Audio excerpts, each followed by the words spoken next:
एका मुलीच्या बापाचं जगणं वेगळंच असतं. शरद पवार. एका मुलीच्या बापाचं जगणं वेगळंच असतं. एकच मुलगी असल्याने अनेक गोष्टी ऐकाव्या लागतात असं शरद पवार यांनी म्हटलं आहे.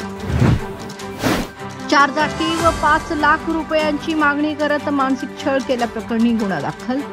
5 लाख रुपये आणण्याची मागणी करत 36 वर्षीय विवाहितेचा शारीरिक व मानसिक छळ केल्याप्रकरणी 7 जणांविरुद्ध बोराखेडी पोलिसांनी आज 11 जून रोजी गुन्हा दाखल केला आहे. माजी नगरसेवक संजय तेलनाडेसह 7 जणांना कोल्हापूर जिल्ह्यातून केले हद्दपार. विविध 17 गंभीर गुन्हे दाखल असलेल्या कुख्यात एसटी सरकार गँगला 1 वर्षासाठी काल कोल्हापूर जिल्ह्यातून हद्दपार करण्यात आला आहे. यामध्ये गँगचा प्रमुख आणि माजी नगरसेवक संजय तेलनाडे याचा देखील समावेश आहे. सोलापूरमध्ये खासदार प्रणिती शिंदे यांच्याकडून नागरिकांच्या अपेक्षा वाढल्या. न भूतो न भविष्यती असे 65,000 मताधिक्य मिळाल्याने मतदारसंघातील नागरिकांच्या खासदार प्रणिती शिंदेकडून आता अपेक्षा वाढल्या आहेत. शक्तीपीठ महामार्ग रद्द होण्यासाठी व्यापक जनआंदोलन उभारणार हसन मुश्रीफ.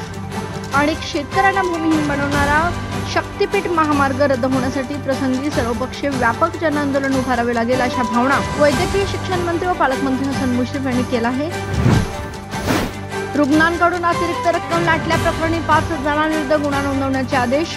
कोविड काळात रुग्णांकडून अतिरिक्त रक्कम लाटल्याप्रकरणी 5 डॉक्टरांविरुद्ध पोलिसांनी विविध कलमान्वये गुन्हे नोंदवावे अशा आदेशिका न्यायाधीश भरत जमदाळे यांनी 7 जून 2024 रोजी आदेश मंजूर केला आहे. उत्तर प्रदेशमध्ये अंगावर ट्रक उलटल्याने तब्बल 8 जणांचा मृत्यू. घराबाहेर झोपलेल्या कुटुंबाच्या अंगावर ट्रक उलटल्याने तब्बल 8 जणांचा मृत्यू झाल्याची दुर्दैवी घटना घडली. उत्तर प्रदेशातल्या हरदोई जिल्ह्यातील मल्लवा ठाण्याच्या हद्दीमध्ये ही घटना घडली आहे. आणि अमोल कोल्हे हे बोलताच शिवसेना कार्यकर्त्यांनी काढता पाय घेतला. अमोल कोल्हेंनी देवदत्त निकम यांचा भावी आमदार म्हणून उल्लेख करताच सभेतून शिवसेना कार्यकर्त्यांनी काढता पाय घेतला. म्हसवड येथे जेवणातून 100 ते 150 जणांना विषबाधा.